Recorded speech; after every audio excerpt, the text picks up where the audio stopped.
တို့တတ္တကနိပတ်အင်္ဂုတ္တပါဠိတော်မှာမြတ်စွာဘုရားဟောထားတဲ့ကောဋ္ဌနသုတ်တံဆိုတာရှိတယ်။အဲ့ဒီကောဋ္ဌနသုတ်တံမှာဒေါသရဲ့အပြစ်ကိုမြတ်စွာဘုရားကတစ်မျိုးနားလည်လို့ရအောင်ပြောထားတာလေးစိတ်ဝင်စားစရာကောင်းတယ်။ဘယ်လိုပြောထားလဲဆိုတော့ရှင်းသားတို့တဲ့ရန်သူတွေကြိုက်တဲ့ရန်သူတွေကနှစ်ချိုက်မဲ့တရား9မျိုးရှိတယ်တဲ့။ကိုမုန်းနဲ့ကိုယ့်ရဲ့ရန်သူတွေကြိုက်သွားစေမဲ့တရား9မျိုးရှိတယ်။အဲ့ဒီတရား9မျိုးကတကယ်လို့များဒေါသဖြစ်လာပြီဆိုလို့ရှိရင်အဲ့တရား9မျိုးသလုံးရန်သူကြိုက်တဲ့ရန်သူတွေအားရမဲ့တရား9မျိုးလုံးကိုယ်တန်တမှာရောက်လာတော့တာပဲတဲ့။ဆိုပါစို့တဲ့ရန်သူတွေကကိုယ့်ကိုဒီပုဂ္ဂိုလ်ကြီးကြီးသားသားရှိတာကိုမမြင်ရင်ဘူးအမြဲတမ်းပဲပုံပြက်ပန်းပြက်ရုပ်ပြက်ဆင်းပြက်မကြည်မလင်ပုံကြီးကိုဒါသူတို့မြင်ခြင်းတယ်အဲ့ဒါလိုပဲတကယ်လို့ဒေါသဖြစ်လာလို့ရှိရင်ဒကာဓမ္မတို့ဦးဇင်းတို့ရဲ့ရုပ်ရည်ဟာပျက်စီးသွားတာရုပ်ရည်ပြက်သွားတာပေါ့နော်ရုပ်ဆိုးသွားတာပင်ကိုယ်ကကြည်ပြောရှိပြောရုပ်ရှိတော်လည်းပဲဒေါသဖြစ်နေတဲ့အခိုက်အတန့်မှာတော့ရုပ်ကဘာဖြစ်သွားပြီတော့ပျက်စီးသွားပြီကြည်လို့ရှုလို့မကောင်းတော့ဘူးအဲ့ဒါလိုရုပ်ရည်ပျက်စီးသွားခြင်းဒီပင်လျင်အဲ့ဒါကိုမုန်းတဲ့ရန်သူတွေကြိုက်တဲ့တရားတစ်မျိုးပါပဲတဲ့နော်အယုတ်ဆိုးစေတွေ့စေဆင်းရဲကိုကြိုးနေ၍ပြက်ကွဲစည်းစိမ်ချွေရန်မှိန်လျက်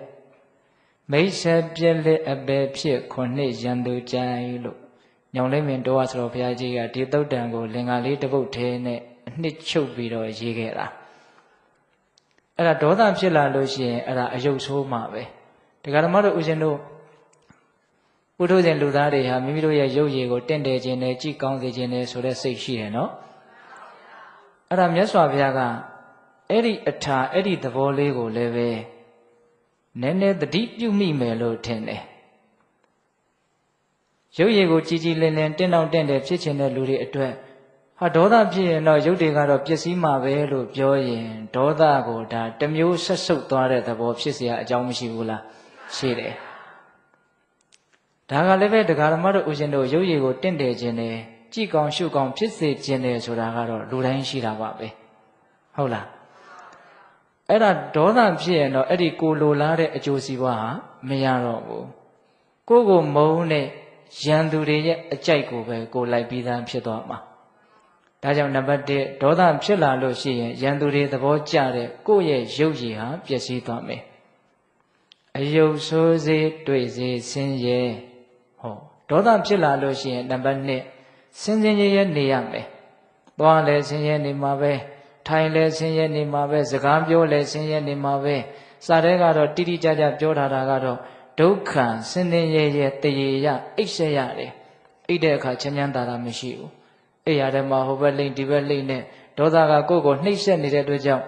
တစုံတစ်ယောက်တစုံတစ်ခုကိုမကြည်မနှက်ဖြစ်နေတဲ့စိတ်ဟာအင်မတန်ပင်ပန်းဆင်းရဲပြီးတော့မနေဘူးလားနေတယ်အဲ့ဒါလို့ဆင်းတော့ဆင်းရဲနေနေတာကိုကိုမုန်းတဲ့လူတွေကမြင်ရင်သဘောကျမှာပေါ့အဲ့ဒါသူတို့သဘောကျအောင်ဒေါသကလှုပ်ပေးလိုက်တာတကယ်တမ်းကတော့ရန်သူတွေသဘောကျအောင်ကိုမုန်းတဲ့လူတွေသဘောကျအောင်ကိုကတော့လှုပ်ပေးခြင်းမှာမဟုတ်ဘူးဒါပေမဲ့ဘယ်သူကလှုပ်ပေးလိုက်တော့ဒေါသကလှုပ်ပေးလိုက်တယ်နော်အယုတ်ဆိုးစေတွေ့စေဆင်းရဲနော်ကိုကြိုးနေ၍ကိုကြိုးနေ၍ဆိုတာကတရားဓမ္မတို့ဦးဇင်းတို့ဒေါသလွှမ်းမိုးလာပြီဆိုလို့ရှိရင်ကျိုးရှိကိုပင်ကျိုးမဲ့ထင်လေကျိုးပင်ရှိလက်မရှိမှတ်၍ချွတ်ချော်ပြုမှားကျိုးမများသည့်အကျိုးရှိတာတွေကိုလည်းပဲအကျိုးမဲ့လို့ထင်သွားတယ်စင်ရင်ရဲ့ဒုက္ခတွေအများကြီးဖြစ်မဲ့အကျိုးမဲ့ကိစ္စတွေကိုလည်းပဲဒါအကျိုးရှိနိုင်တယ်လို့ထင်သွားတယ်အမြင်တွေမှောင်မအထင်တွေမှားပြီးတော့လုံမိလို့ရတယ်ရှောက်လုပ်ပြီးတော့အဲ့ဒါအကျိုးအကြီးအကျယ်နေတတ်တယ်တဲ့နော်ဒါကြောင့်ဒေါသဖြစ်လာလို့ရှိရင်စိတ်တွေကမှန်မှန်ကန်ကန်မသိနိုင်တော့ဘူးပေတပေါင်းသူတော်ကောင်းတို့ဒေါသဖြစ်လာတဲ့အခါမှာမှန်မှန်ကန်ကန်မသိနိုင်ဘူးဆိုတဲ့အတွေ့အကြုံလူတိုင်းရှိလိမ့်မယ်ဟုတ်ရဲ့လားဒေါသောအဋ္ဌနသနာတိဒေါသောဓမ္မနပတ္တိယရာအန္တဓမ္မဟောတိတံဒေါသောဟရတိနရံဒေါသဆိုတာဖြစ်လာလို့ရှိရင်အကျိုးအကြောင်းအဆိုးကောင်းကိုနားမလည်တော့ဘူး နီလန်းကြတာနီလန်းမကြတာတွေကိုလည်းပဲမသိနိုင်တော့ဘူးဒေါသဖြစ်လာတဲ့အခါမှာအဲ့ဒီဒေါသလွှမ်းမိုးခံရတဲ့ပုဂ္ဂိုလ်ဟာဘာဖြစ်သွားတယ်ဆိုတော့အမိုက်တိုက်ကြီးလို့ဖြစ်သွားတယ်တဲ့ဘယ်သွားလို့ဘယ်လာရမှမသိတော့စံတဝါဝါသွားတဲ့ပုံစံမျိုးဖြစ်သွားတာ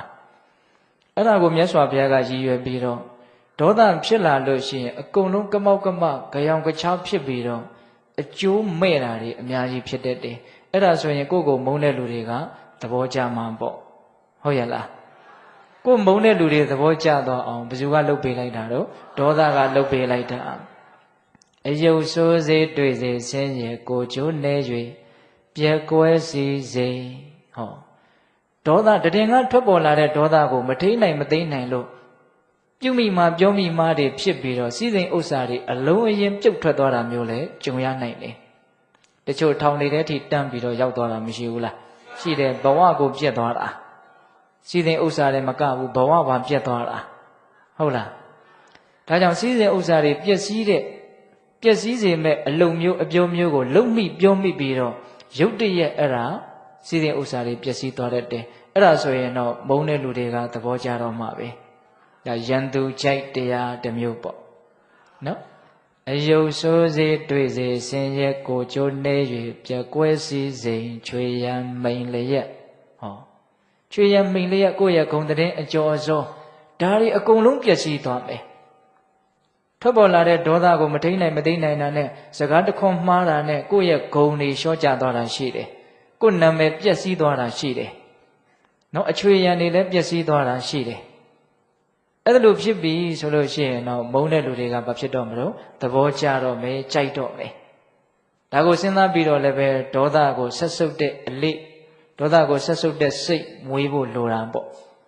နော်ဒါကြောင့်ဒေါသဖြစ်လာလို့ရှိရင်အချွေရန်တွေအချမ်းရန်တွေအကျော်စောတွေဂုံတွေနာမည်တွေအကုန်လုံးဟာရေစုံမျောသွားတာမျိုးဖြစ်တတ်တယ်ဂုံတစ်ခုရဖို့အတွက်တိဆောက်ရတယ်ဆိုတာမလွယ်ပါဘူးဒါပေမဲ့ပျက်စီးခြင်းရင်တော့လွယ်လွယ်လေးဟုတ်ရဲ့လားအမြင့်ကိုရောက်အောင်တက်ရတယ်ဆိုတဲ့ကိစ္စကတော်တော်ကြီးကိုခဲရင်ပါတယ်သို့တော့ပြန်ပြီးတော့ကြာကျင်တယ်ဆိုရင်တော့ရှော့ချလိုက်တာနဲ့ဝုန်းတိုင်းဆိုပြုတ်ကြသွားတာပဲဟုတ်လားအကြာကြီးတိဆောက်ခဲ့ရတဲ့အမြင့်ဆိုတဲ့ဟာဒီဒေါသတစ်ချက်ထွက်လိုက်တာနဲ့တွင်လေလေးနဲ့အောက်ကိုပြုတ်ကျသွားနိုင်တယ်ဒါကြောင့်ရန်သူကြိုက်တဲ့တရားတစ်မျိုးပေါ့အဲ့ဒါလေ